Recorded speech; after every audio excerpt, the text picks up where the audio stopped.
start. So the topic of my presentation is the global impact of COVID-19 on human rights. And there are a couple of things that we first need to recognize, right? The pandemic has exposed, exacerbated, and accelerated the human rights challenges we faced in what I've been referring to as the Great Before. I've heard that phrase on a podcast this summer, and I really like it.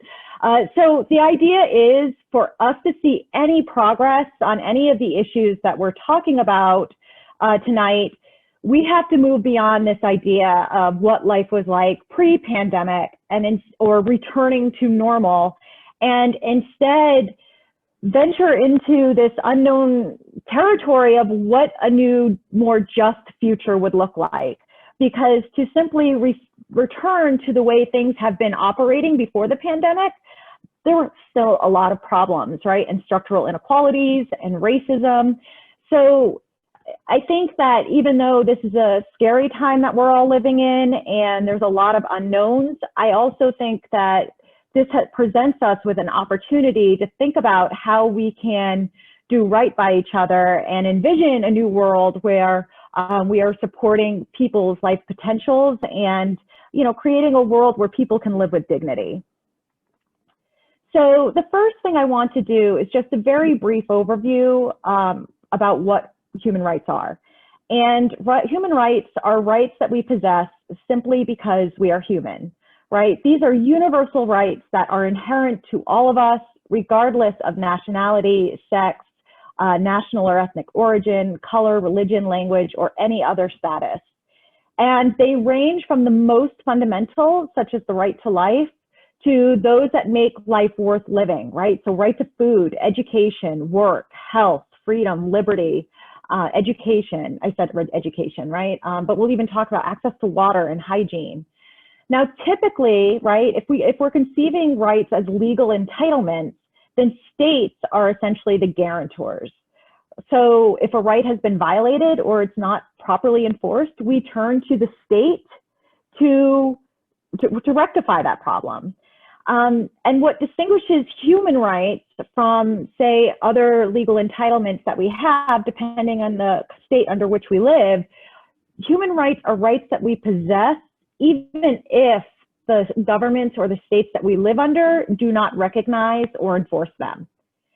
And so what happens? What do we do when the state violates our human rights or refuses to acknowledge them, abandons them? What tools do we have as citizens or human rights organizations, or even as other states? Like what do they have at their disposal to protect and enforce human rights around the world? Well, we have international law that we can look to, and I'll talk a little bit about that. We have norms of behavior. We also have transnational activism through civil society organizations that work alongside local citizens who are trying to have their human rights recognized, and I'll give a few examples later on, as well as international and global campaigns and social movements. There are a lot of big questions that we've all had to reckon with during the pandemic that are really based in a language of human rights. And well, again, I'm going to be talking about more specific examples. These are sort of the broad ideas that I started reflecting on in writing this lecture. So first, we have to think about balancing between individual rights and broader community safety. We have to think about the motivations and the political intent of our leaders when they put forth pandemic-related policies or social provisions, or don't for that reason, or in other cases. What are the types of surveillance mechanisms that are put into place, and how are they used? We also have to think about how curfews are enforced, right? What lockdown measures are imposed, and what might be some of the unintended consequences of those types of actions.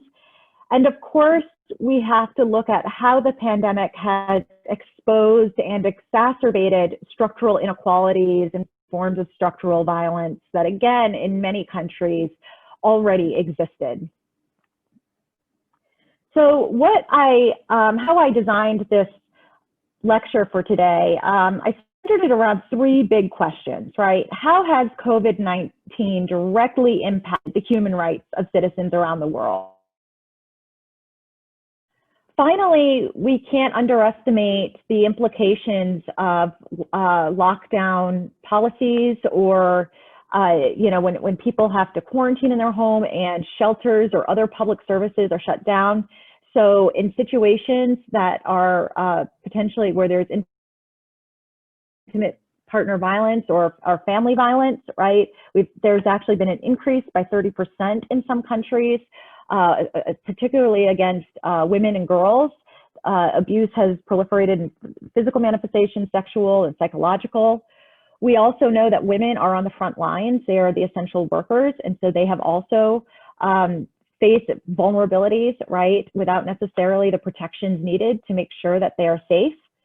And we also know, if we think about how time is spent and whether or not people can actually pursue their livelihood dreams or education, women are taking on additional household burdens, right? And so it's already pretty unequal in terms of the amount of housework and domestic care work that women do inside the home. And the pandemic has exacerbated that greatly. So COVID-19 did not create racism. You all know this, right? That's certainly not what I'm implying. What I just want to highlight here is that there have been a striking number, including the United States, the United Kingdom, Italy, Spain, Greece, France, and there have been political parties and political leaders alike who have used the pandemic to justify nationalist, white supremacist rhetoric, as well as xenophobic conspiracy theories.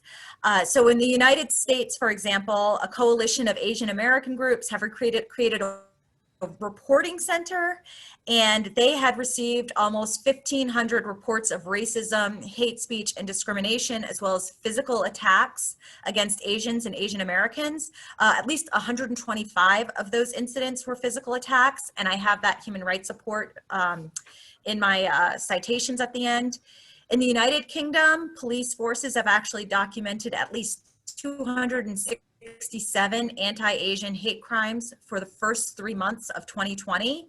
And that was a figure higher than all of 2018 and 2019. In India, we're also seeing discrimination against Muslims after authorities found that there was an outbreak after a large number of Muslims tested positive after attending a mass religious congregation. And in Sri Lanka, they issued a rule in March 27th on March 27th, that anyone who dies from COVID complications must be cremated, which is at odds with Islamic religious practice. And the World Health Organization has said that cremation should be a matter of cultural choice, available resources, and does not necessarily prevent the spread of COVID-19. So, we've seen this before, right? But when countries in times of crises, especially when the governments may be unwilling or unable to adequately address the crisis, they look for groups that perhaps have already been marginalized or discriminated against, and use them as a target, and that has become a huge problem. We've also seen emergency powers by Rodrigo Duterte in the Philippines. If anyone is familiar with what's been going on in the Philippines, Duterte has used this war on drugs strategy, which includes over-militarization, essentially just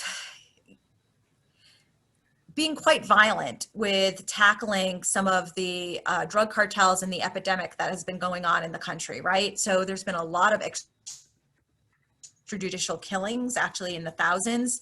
And he's been using the police and the military to address what is arguably a public health crisis. There's also an issue of censorship and misinformation. So more than 60 countries around the world have restricted free press. They have stifled anti-government protests, limited pro-democracy activism. So, we've seen this in cases of Algeria, Russia, India, Taiwan, and Thailand. And I haven't I forgot to add Egypt, right? There was a case again of doctors calling attention to the fact that Egypt was sending masks and PPE abroad instead of using it where it was needed most within Egypt. And in the case of China, Thailand, Cambodia, Venezuela, Bangladesh, and Turkey, governments are detaining journalists, opposition activists, healthcare workers, and anyone else, right, who is critical of the official response to the virus. But if you look at these countries, right, these were not strong democracies to begin with. So again, COVID-19 has transformed a lot of things, but in many ways it's empowered what were maybe once weak autocracies into becoming even stronger, right? And in other cases like Belarus, Brazil, Mexico, and the United States, the political leaders have said it's a hoax, it's a fantasy, it doesn't exist, right? So there's even like a little bit of gaslighting going on. Certainly Alexander Lukashenko in Belarus was like, look, I don't see it. How can it even be here? Drink some vodka, you'll be fine. Bolsonaro actually was sick with COVID, right? But for a long time, he was using very similar rhetoric to President Trump. And the same with AMLO in Mexico, right? Where he was hugging people while on the trail, hugging constituents and saying, no, don't worry, Mexicans will, this isn't that big of a deal. Then we have the issue of digital surveillance, right? And again, these are big ethical questions. I'm not asking you today to come down one way or another on like how you think governments should address a pandemic, right? A lot of this is going to require us to reflect about what went right and what went terribly wrong. But what we are seeing in the case of surveillance, right? There is possibility with technology to be able to contact trace, provide transparency about where there might have been a cluster or an outbreak of COVID-19 so that we can avoid that area. But we also have to be critical, and by critical, I don't mean to criticize, but instead be engaged and ask questions and be reflective about how the state is using this data, right? So in the case of China and Israel, the security agencies are the ones managing the use of location tracking data. Russia has installed the world's largest surveillance camera systems with facial recognition technology. And in Poland, they actually have an app that will basically, it's a mechanism to get you to comply to home quarantining. So you have to actually take a picture of yourself at home, right, to show that you are actually quarantining. And I want to highlight a quote from Deborah Brown, who works at Human Rights Watch, right? Quote, some restrictions on people's rights may be justifiable during a public health emergency, but people are being asked to sacrifice their privacy and turn over personal data for use by untested technologies.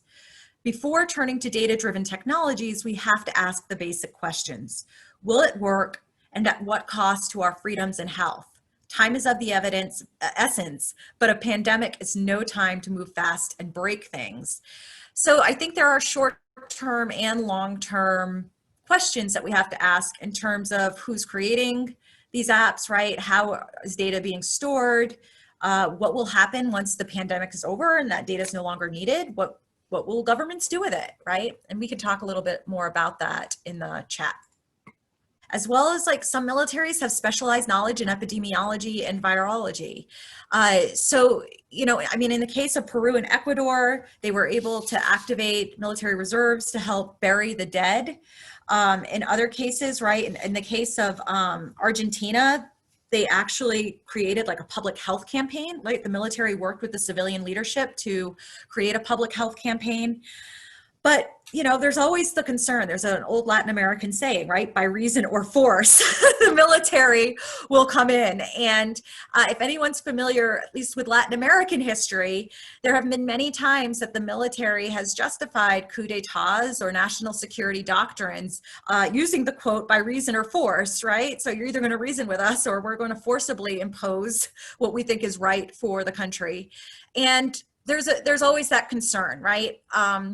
Fortunately, in the United States, there's always been this strong distinction between military and civil relations, but in many countries it hasn't, right? And so for fragile democracies, when you see these moments of crises where the military plays a much stronger role, people tend to hold their breath a little bit, even as they might be grateful for the type of services that might be provided.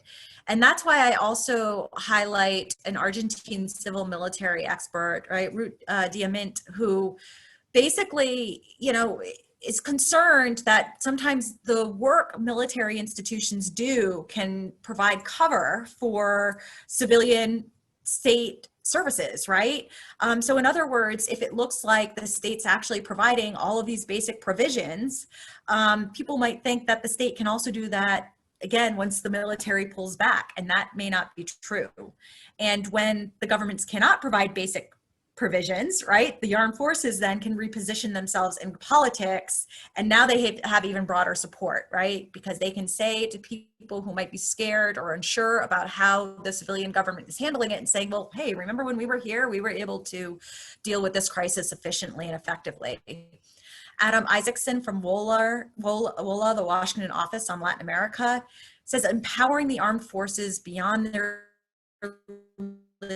legitimate and limited roles in society, putting them in charge of state functions that belong solidly in the civilian sphere, means further empowering an institution that has a monopoly of legal weapons, surveillance equipment, and personnel trained in lethal skills. I mean, I'm familiar with the movement for Black Lives and Black Lives Matter and the protests that have been happening over the summer here in the United States.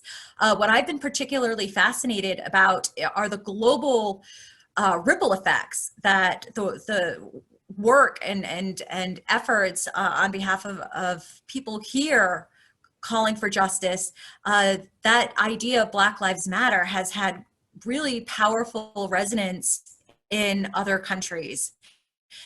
And so the first country I'd like to highlight is Colombia. In this case here, what you see is a painting of a young man, Anderson Arboleda. He was 24 years old, and on May 19th, he was beaten by the police and eventually passed away from sustaining injuries, and he was suspected of breaking curfew. That was what led to that interaction that inevitably led to his death. Colombia has the second largest Black population in Latin America, but there are many economic, social, and political disparities between Afro-Colombians and the rest of the population. Aurora Vergara, who's the director of the Center for Afro-Diasporic Studies at the Universidad ICESI, says, quote, "It's not recognized that the foundation of the Colombian nation we know today derives from a system of slavery. And this doesn't allow us to recognize that in 169 years, the conditions of these human beings, are descendants of those that were enslaved, have not much changed."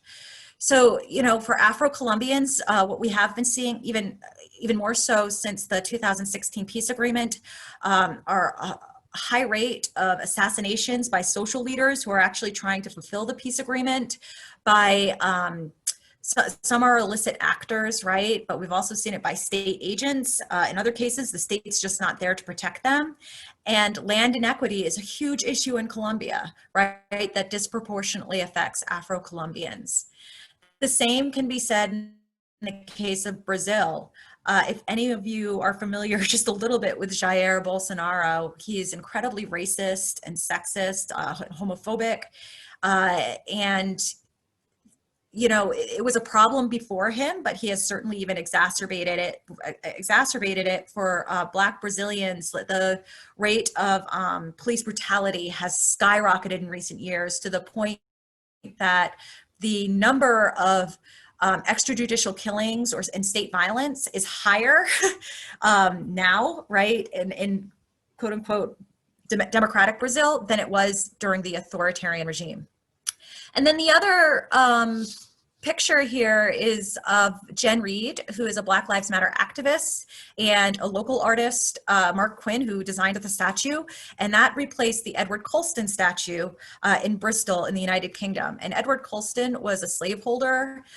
From what I understand and learned about it, he was, his name was everywhere in Bristol. And for people who were aware, it was very uncomfortable because he played such a large role in the slave trade, right?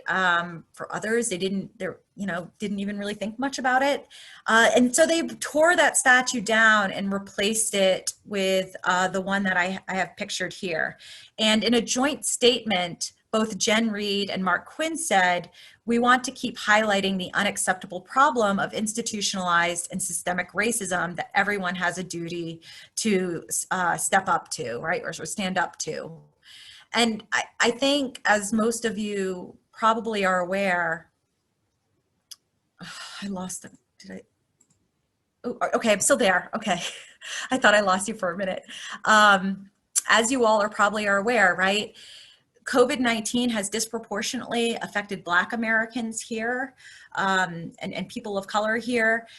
So in addition to the more jarring incidents of state violence that we have seen, we also are reckoning with the structural injustices within our healthcare systems and other major institutions. Alexander Lukashenko has been in power for 26 years, right? He was elected shortly after the transition to democracy. I mean that very, very loosely.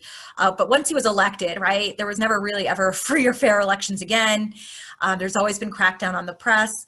And what's really interesting in my reading of Belarus is that essentially civil society had to step up and create public health campaigns and address the pandemic, right? Raise money for PPE to help doctors and other medical workers, provide information and resources for families so that they could be safe, because the state has been completely absent about that.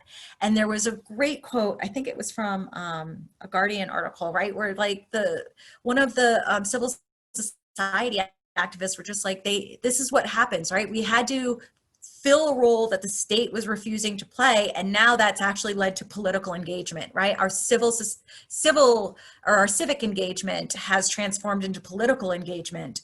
So after these phony elections that happened in August, hundreds of thousands poured out into the streets demanding free and fair elections and for Lukashenko to be ousted.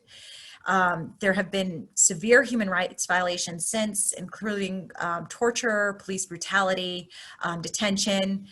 I believe 2 out of the 3 of the lead opposition or opposition leaders, 3 of the opposition leaders, 2 out of 3 have been in exile. The third had been detained by the state. She was actually at first disappeared. People didn't know what happened because they just picked her up one day, but then they later reported that she was in a detention facility.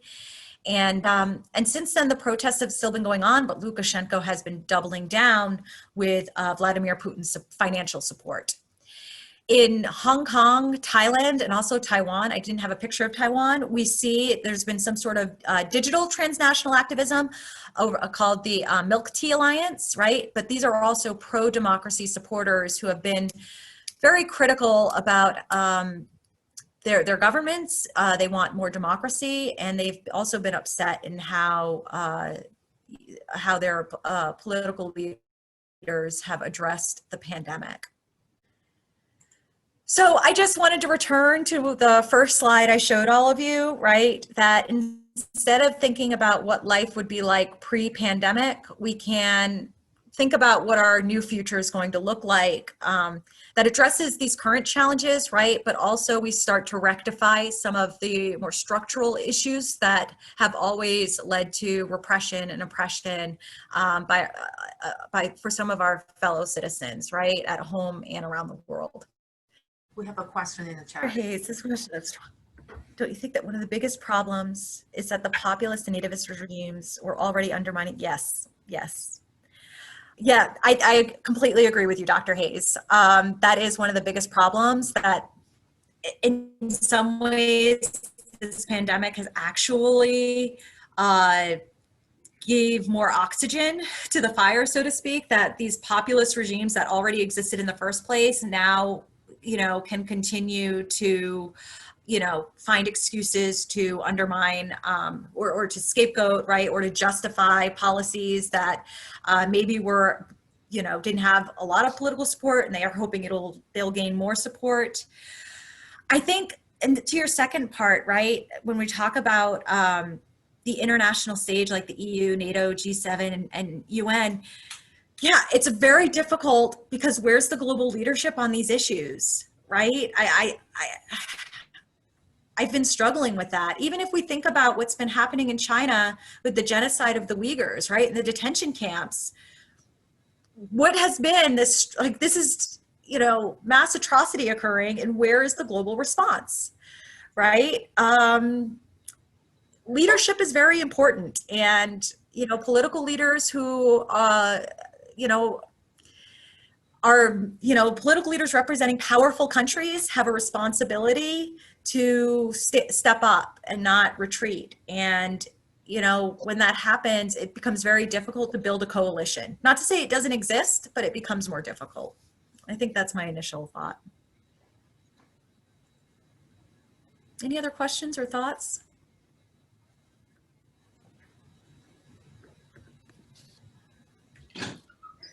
Why are movements that are supposed to unite a man race usually with violences? Unite a man race, a human race, usually with violence. Well, actually, Kenneth, what we do find is that non-violent civil disobedience, right, is the most successful change, right? So when activists commit to being nonviolent, they are able to build broader coalitions, right? People are more supportive of their messages. Unfortunately, though, even when movements commit to being nonviolent, that doesn't mean other actors will not engage in violence. I just had a I agree, Kenneth. I just had a quick question. Sure, Joe.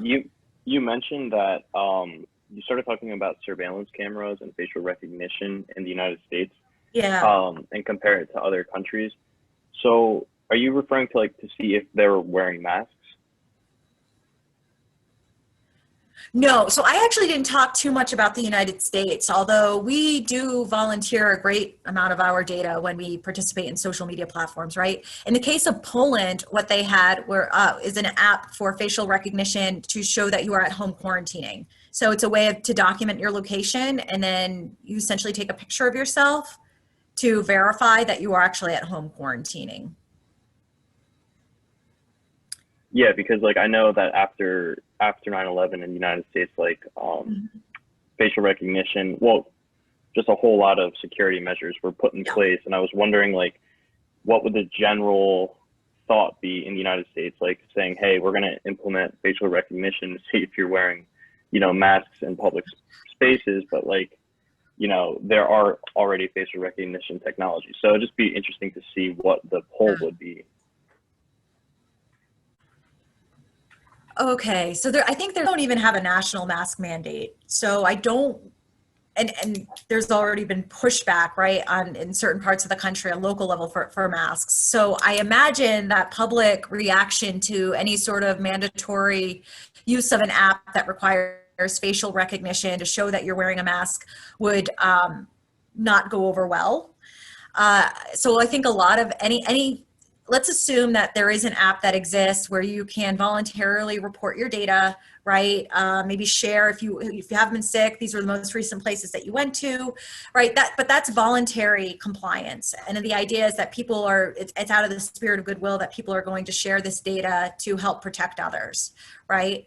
I think the big issue with facial recognition technology, Uber has made it necessary. Oh, okay. So yeah, I mean, maybe private companies, I did see that, Purva.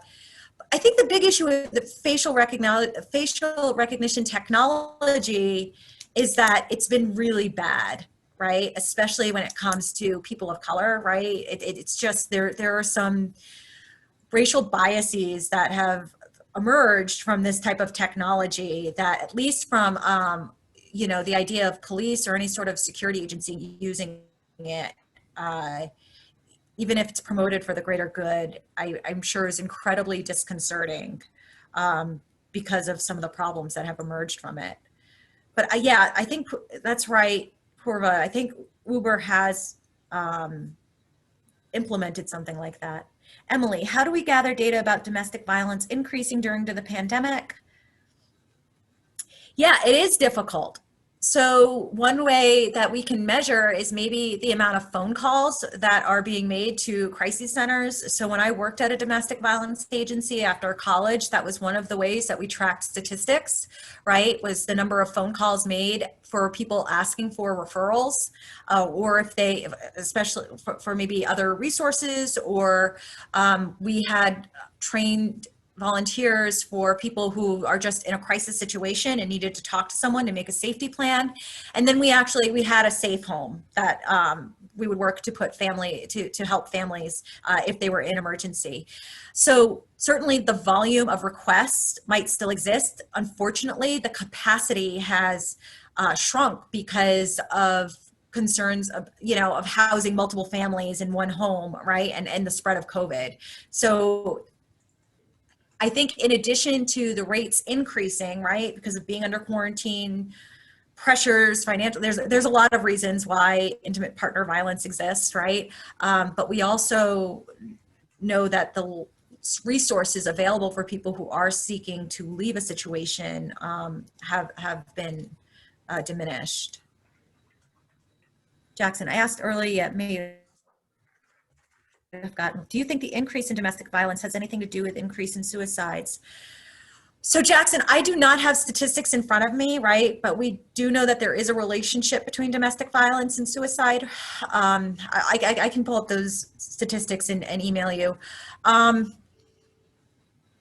It's possible, right, on both the perpetrator and the victim, right, that a severe incident of domestic violence may lead someone to make choices regarding ending their lives, because those situations usually get to such a severe climax, right, that it might lead. Certainly, there's also been an increase in alcohol use during the pandemic, and that also can lead people to make unhealthy choices, or can further impact the quality of their mental health, right?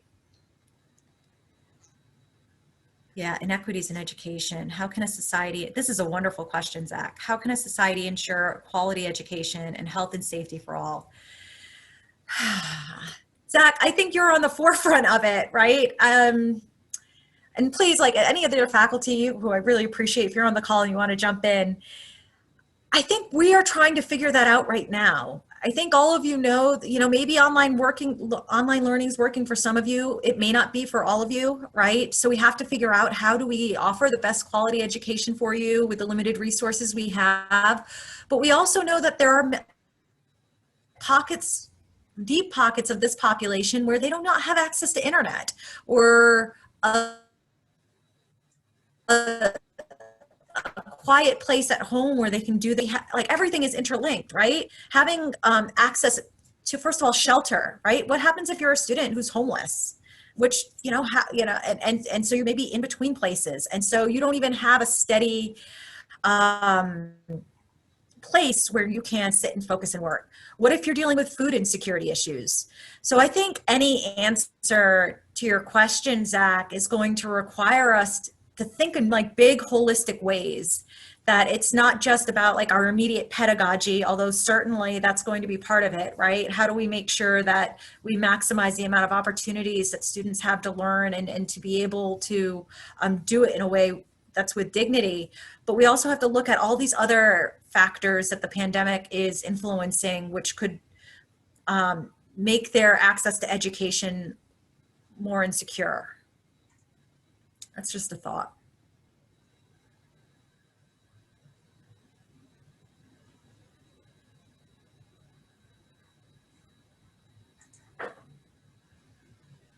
Anything else?